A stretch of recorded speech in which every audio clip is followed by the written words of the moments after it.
Hello friends, Bangla activity চ্যানেলে আপনাদের সবাইকে ওয়েলকাম। বিষয়টি আমি দেখব 26,000 চাকরি নিয়ে সুপ্রিম দ্বারস্থ রাজ্য, কবে শুনানি, কি বললেন বিচারপতি। চলুন এই ভিডিওতে আমরা বিস্তারিত জেনে নিই।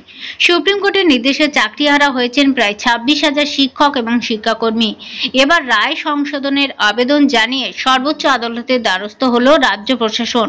রাজ্য সরকারের আইনজীবী প্রধান বিচারপতির বেঞ্চের রায় কার্যকর করায় প্রশাসনিক অসুবিধার কথা জানিয়ে জরুরি ভিত্তিতে আগামীকালই শুনানির আবেদন জানান। বিষয়টি বিবেচনা করে দেখার আশ্বাস দেন প্রধান বিচারপতি সঞ্জীব খান্না। বিচারপতি বলেন যে বিষয়টি আমি দেখব। সোমবার রাজ্যের মুখ্যমন্ত্রী মমতা বন্দ্যোপাধ্যায় আশ্বাস দিয়েছেন, সেই আশ্বাসের পরেই প্রায় 26,000 শিক্ষক অশিক্ষক কর্মীদের চাকরি বাঁচাতে এবার সুপ্রিম কোর্টের দ্বারস্থ হল রাজ্য সরকার। রাজ্যের শিক্ষা ব্যবস্থাকে অব্যাহত রাখতে জরুরি ভিত্তিতে আগামীকাল বুধবার মামলার শুনানি আবেদন করেন রাজ্যের আইনজীবী। প্রধান বিচারপতি সঞ্জীব খান্নার বেঞ্চে এই মামলার আর্জি জানালেও এখনো পর্যন্ত দেশের প্রধান বিচারপতি শুনানির দিন জানাননি বলে এমনটাই জানালেন শীর্ষ আদালত।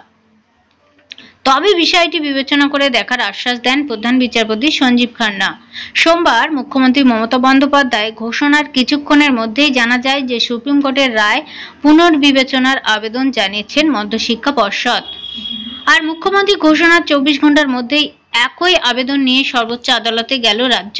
রাজ্যের তরফে আবেদনে জানানো হয়েছে যে সুপ্রিম কোর্টের রায় কার্যকর করতে প্রশাসনিক সমস্যা হচ্ছে।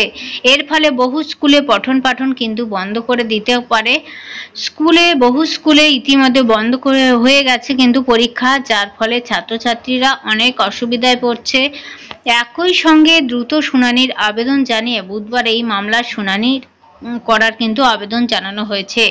এদিকে এসএসসির অতিরিক্ত শূন্যপদ তৈরি নিয়ে সিবিআই তদন্তের স্থগিতাদেশ দিল সর্বোচ্চ আদালত। এসএসসির অতিরিক্ত শূন্যপদ নিয়ে সিবিআই তদন্তের স্থগিতাদেশ দেয়।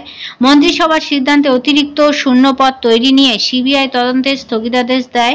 সিবিআই তদন্তে স্থগিতাদেশ সুপ্রিম কোর্টের। অতিরিক্ত শূন্যপদ তৈরি নিয়ে শুরু থেকেই কিন্তু বিতর্ক একটা ছিল, তবে এবার সুপ্রিম কোর্টের বিরাট স্বস্তি পেল রাজ্য সরকার। অনেক ধন্যবাদ সঙ্গে থাকার জন্য। চ্যানেলে নতুন হলে অবশ্যই চ্যানেলটিকে সাবস্ক্রাইব করে সঙ্গে থাকবেন পরবর্তী আপডেটের জন্য।